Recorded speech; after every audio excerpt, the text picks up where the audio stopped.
em mais um podcast CRM Paraíba, dando continuidade com nosso amigo Tarcísio Campos, presidente do Sindicato dos Mestres da Paraíba. Voltamos para continuar esse bate-papo muito importante, né, Tarcísio? Sem dúvida. E a gente vê que, assim, tem as escolas, como a gente falou no bloco anterior, mas tem também uma certa ameaça, que é a inteligência artificial e a tecnologia de uma maneira geral. De que forma a gente pode agregar ao médico hoje o conhecimento necessário para ele utilizar e não ser uma ameaça a ele? Exato. Eu fico assim, conversar sobre inteligência artificial com um professor como você, né, é até difícil a gente fazer algumas opiniões, assim.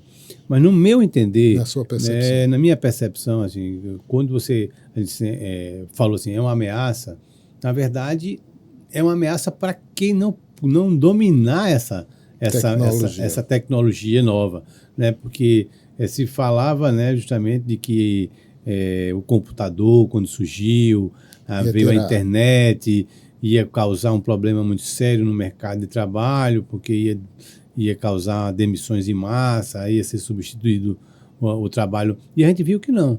Ele muitas vezes, inclusive, ampliou, facilitou, trouxe mais agilidade. E eu penso na inteligência artificial com esse viés, com essa ideia de que ela vem para nos auxiliar em muita coisa. Eu acho que quem não acompanhar esse ritmo do crescimento da tecnologia, que está de forma absurda, né? Muito rápido. Então esse realmente vai perder seu espaço. Mas aquele que acompanhar, aquele que se interessar, aquele que buscar o conhecimento, ele vai estar dentro do mercado como qualquer outro profissional. A orientação é agregar a essa onda que veio para ficar, de ter domínio da inteligência e utilizar a seu favor e da população de uma maneira geral, não é isso? Sem dúvida, eu acho que o profissional médico ele tem que buscar se atualizar, é uma atualização, né? Porque realmente a medicina ela se atualiza diariamente. Não acho que vá trazer grandes prejuízos, apesar de aí, Cláudio, eu quando converso com alguns colegas, eu sempre gosto de dizer o seguinte, todas as inovações, né, elas trazem pontos positivos e pontos negativos, né? A gente sabe disso.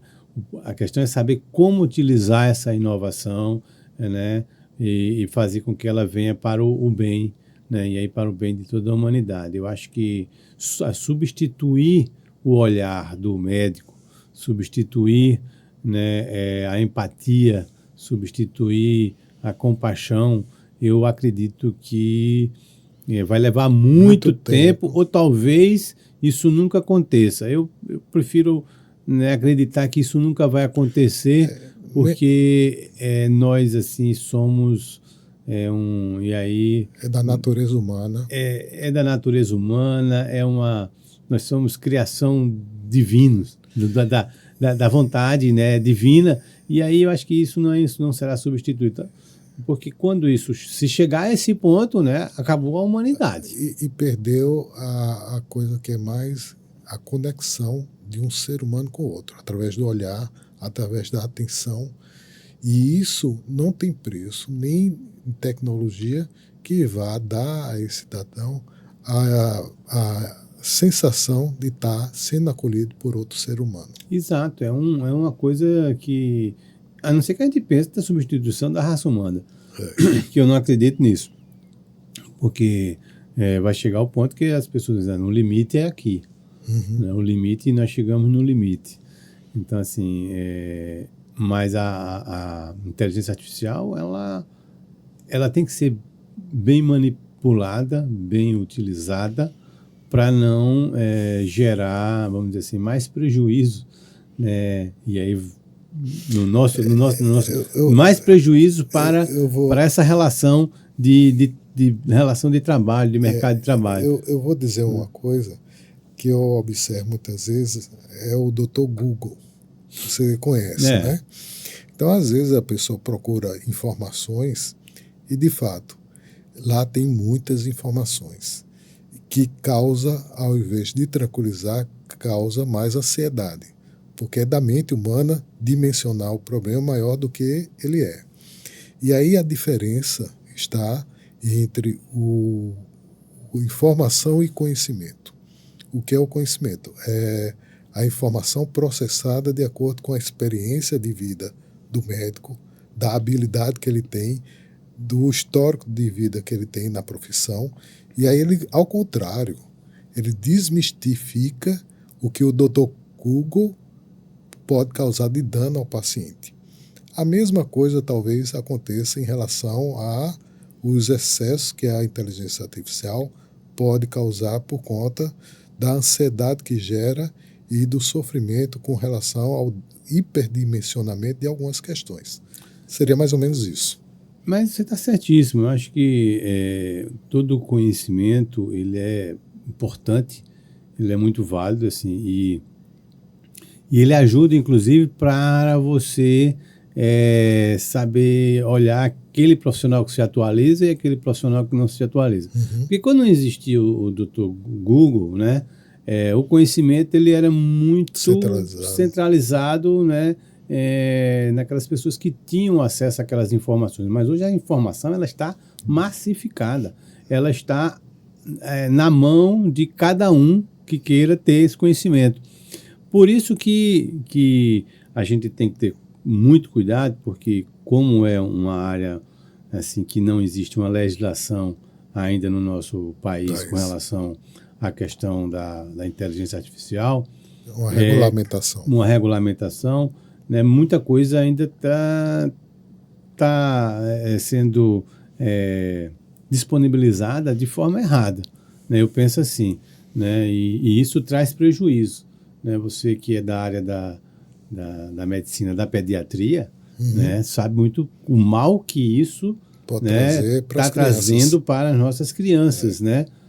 Estudos são feitos, estudos já muito sérios, demonstram, né, de que a queda do QI, a queda do QI, né, ou seja, aquela fase onde o cérebro está na maior capacidade de neuroplasticidade, né, ele está sendo pulada, né?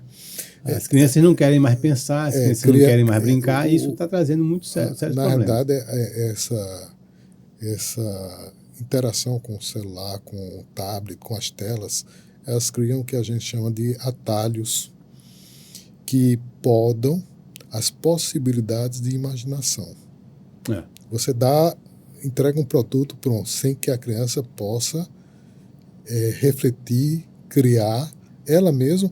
Antigamente, você se lembra que a gente brincava com o quê? Com brinquedos. De lata, fazia cavalo de cabo de vassoura. Eu sou dessa época, né? Nós somos dessa época. Então, assim, a gente tinha uma criatividade imensa, né? Bastava colocar uma lata e um pedaço de madeira, a gente já estava fazendo uma banda de rock. Eu acho, assim, que isso, né, tem que ser bem avaliado, né, pelos educadores, né, e eu estava lendo, né, que alguns estados no Brasil e municípios já tomaram deliberações, inclusive por lei, né, de proibir o celular nas escolas. Exato. Eu acho assim, proibir no sentido de dizer assim, olha, enquanto você estiver nessa escola, o seu celular tem que estar dentro da sua bolsa para, no caso de uma emergência, você ligar. Mas não você ficar dentro da sala de aula mexendo no celular enquanto eu estou dando aula. Então, assim, essa proibição, eu não vejo problema nenhum. Aí vem aquelas pessoas, mas a liberdade é a criança. Não. Ele está aqui para estudar, então, nesse período aqui, ele não pode usar o celular. Tarcísio, a gente falou da ameaça do ponto de vista do emprego, a gente falou a ameaça em termos de tecnologia, mas tem uma ameaça que preocupa. É a questão da ameaça da segurança do médico que trabalha na porta e atendendo ao público. E a gente vê, invariavelmente, aumentando esses casos em que os médicos são agredidos. Essa é uma coisa que é recorrente, apesar da imprensa só divulgar quando existe uma agressão física, Mas a gente não estamos falando só de agressão física. Exato. A gente está falando da agressão verbal, né, as ameaças, moral, o assédio, né, que o profissional médico sofre, né, de todas as formas. Isso aí é muito recorrente. Nós estamos com muitas queixas no sindicato.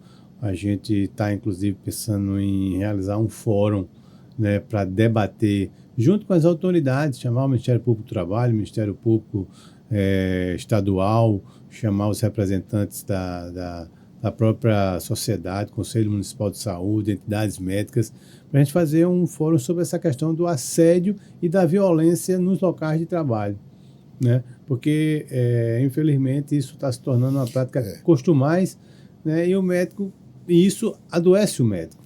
Você sabe muito bem que hoje uma das principais preocupações é justamente a saúde mental das pessoas.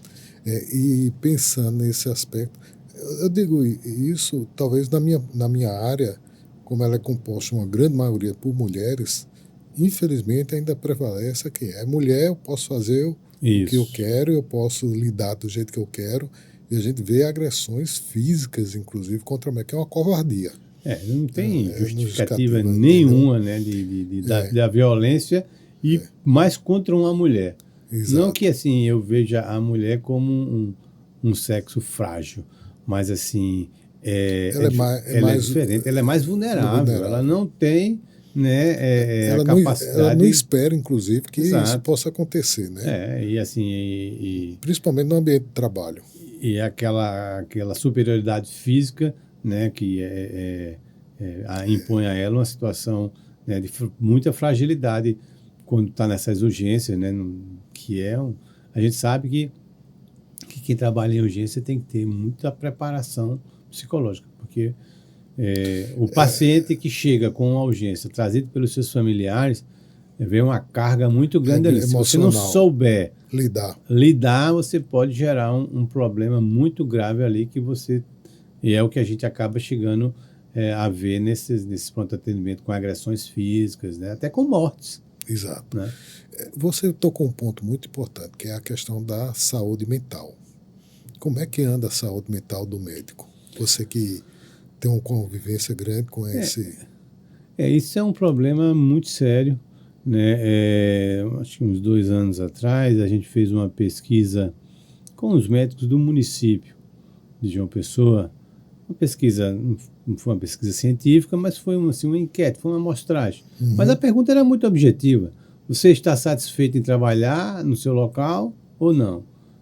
Aí a resposta foi muito insatisfeito. Então, isso gerado porque você só está insatisfeito de estar no seu local de trabalho se você tem muito problema. Então, a questão da saúde mental foi muito lembrada, né, por eles, né, por vários aspectos, né, que aí a gente já detalhou alguns, mas assim, a carga de trabalho, né, a jornada do trabalho dos médicos é muito grande. Extenuante. Então, extenuante, isso leva a doenças, né, que vão desde a ansiedade até a depressão, passando pela síndrome de Burnout, e os médicos estão insônia, os médicos estão assim no seu limite, né, de trabalho, e muitas vezes em condições ruins de trabalho. Então, as condições, de fato, eu acredito que seja o maior contribuinte para esse tipo. E o excesso de trabalho também, em que é imposto, às vezes, pelo próprio serviço, né? Atendimento, uma grande demanda, quando devia ter mais profissionais trabalhando, tem poucos concentrando. Recentemente, quando eu falo assim, acho que foi o ano passado também, mas assim, o CRM interditou lá a UPA de Bahia, nós estivemos até no outro dia lá para dar um apoio aos colegas que estavam de plantão, mas eram 300 pessoas para um profissional sozinho. Quer dizer, isso leva desumano. Leva a exaustão, né, e ao risco de você ter um erro no atendimento, né, levar a um erro, né, e a pessoa se culpar por isso, né, sem ser o culpado. A pior sensação é essa, você ser culpado de uma coisa sem ter, na verdade, a culpa sobre aquilo que estão lhe imputando. Na verdade, assim, tem um outro aspecto mais que às vezes as pessoas evitam falar, mas estatísticas mostram que um dos profissionais que mais atentam contra a sua vida é o médico. Suicídio, né? Então, isso você vê o quanto a pessoa, até certo momento, aguenta calado e de uma hora para outra não suporta o peso que existe da responsabilidade, da expectativa que as pessoas esperam dele, porque muita gente quer, de certa maneira, atribuir um super-herói. Isso assim é fruto, né, de vários condições que o profissional está submetido. Eu acho que inclusive isso começa lá na formação dele, né? E ele começa a se cobrar e não ter respostas para tudo e acha que tem que ter. Então essa pressão gera, e aí vem as desilusões, né? Com tudo que ele achava que ia ser a profissão, né? A falta de respostas para os problemas, né? Ele não foi preparado, né, para esses desafios que ele está submetido, e isso a gente vê com as estatísticas, como você mostrou, né? Ele acha que a saída é uma saída radical. Exato. Né? E a gente... Para resolver o problema. Para resolver o problema. Então a gente tem que estar atento a essa situação e dar todo o suporte para esses colegas e discutir isso na formação lá junto com os estudantes. Assim, de uma maneira geral,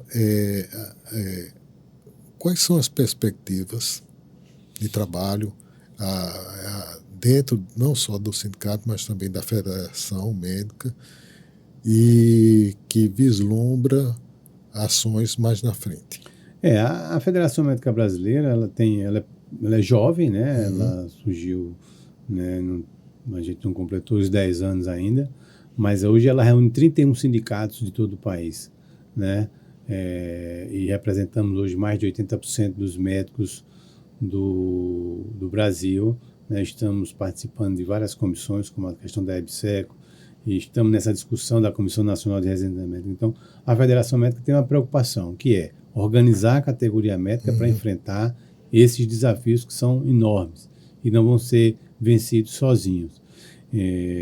Nós defendemos, né, para que a gente possa, no mínimo, começar a vislumbrar, né, uma solução a médio prazo, a aprovação do PL que hoje tramita no Senado, que trata da lei do salário médico e dos cirurgiões dentistas, para a gente atualizar monetariamente esses valores, né? E também o PL que está na Câmara Federal, né, que trata do mesmo assunto. Então, a gente estabelecer um piso nacional para a categoria médica. Nada mais justo, né? Nada mais justo, porque todos praticamente têm. Você tem piso, já tem agora o piso da enfermagem, você tem piso para agente comunitário, você tem um fundo próprio, né, para a educação, estabelecendo piso nacional dos professores, do magistério. Você tem piso para juiz, você tem piso para delegado. Então, por que não para médico? Para médico. Vamos lutar por isso. Eu acho que é com a união das entidades. Então, essa é a grande luta da Federação Médica Brasileira, logicamente com a discussão de uma carreira de médico de Estado. Para o sindicato, a gente vai intensificar nossa organização com os estudantes. Dia 20, agora estamos fundando um núcleo dos estudantes e médicos jovens do Sindicato dos Médicos do Estado da Paraíba, né? E vamos manter a nossa vigilância com relação a esses concursos que estão sendo oferecidos, que não atendem o mínimo, né, para a categoria médica. E o que é que o estudante precisa para ingressar nesse? Bom, aí a gente vai fazer a fundação dia 20, vamos estar disponibilizando um formulário através do Google, né, para todos os estudantes que queiram entrar. Ele vai passar a ter direitos que os médicos sindicalizados têm.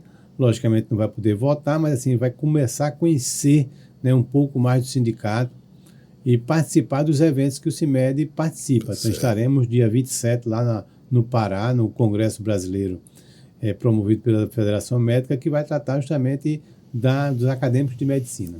Infelizmente, a nossa entrevista está chegando ao fim, mas eu não podia deixar de perguntar a você. Tarcísio, por que eu devo me filiar ao sindicato? Bom, eu acho que você deve se filiar ao sindicato pelo mesmo motivo que você está no Conselho Regional de Medicina, está na Associação Médica, para fortalecer as entidades médicas, né? Essa pergunta é direcionada para quem, por médico de uma maneira geral, que ainda não participa. Exato. Aquele médico que não participa, ele tem que entrar no Sindicato dos Médicos com a intenção de fortalecer as entidades médicas e, no caso específico, aí o Sindicato dos Médicos, como tem o Clube Médico, como tem a Associação Médica, como tem o CRM, como tem a Academia, mas o Sindicato dos Médicos é o instrumento legal que os médicos dispõem para questionar os gestores com relação a condições de trabalho, baixa remuneração, assédio moral, né, no seu local de trabalho. Ou seja, a gente está aí para ser o instrumento e a voz dos médicos e médicas aqui na Paraíba, né? Então, se filie ao Sindicato dos Médicos, que você terá muitos benefícios, inclusive benefícios extras, como desconto em vários parceiros, como agência, clube. É um clube de desconto com mais de 100 parceiros que você vai ter. Você, inclusive, na hora que se filia, você já ganha de pronto aí uma apólice de seguro, porque a gente sabe que o médico hoje tem que pensar na sua saúde, pensar na sua vida, na sua família e buscar trabalhar menos e se divertir mais. E é para isso que o sindicato está lutando, que você se divirta mais e trabalhe menos e tenha uma boa remuneração. Eu só gostaria de agradecer, um imenso prazer, sempre que encontro com você, de conhecer mais, saber mais a respeito do nosso trabalho em termos de defesa da profissão. Muito obrigado. Eu que agradeço, Cláudio. Estamos sempre à disposição. Ok.